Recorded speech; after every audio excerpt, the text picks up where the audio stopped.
Assalomu alaykum qadrdonlar. Bugun men bitta video murojaat bilan chiqyapman. TBC Bank degan bank bor ekan, xullas. O'tgan yili shu TBC bankdan 6 million 200 olgan edim. Sizga 6 million 200 berar ekan deb 6 million 200 olgandim. Endi majbur bo'lgandim. Shunga aytmoqchi bo'lganim 340 mingdanmi bo'lib bergan.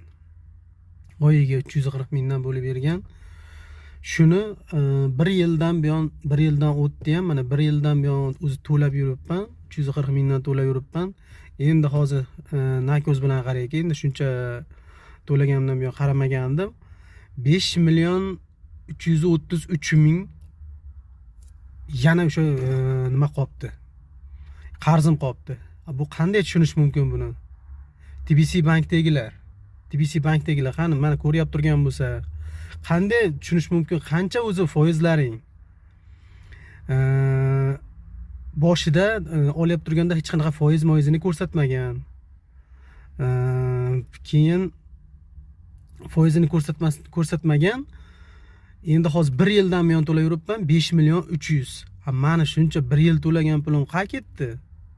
1 yil to'lagan pulim qayerga ketdi? Hech bo'lmasa yarmi qolish kerak edi. Nimaga bunaqa bo'lyapti? Tushunmadim. Iltimos shu videoda hamma tanishlaringga jo'natib qo'yinglar. Shtobi bilsin mana shu TBC bankni qanaqaligini. TBC bankdan olmanglar. Akalar, ukalar, olmanglar. TBC bankdan olmanglar kredit. Yaxshi bank emas ekan. Yolg'onchi bank ekan. Jo'natib qo'yinglar do'stlaringga. Salomat bo'linglar.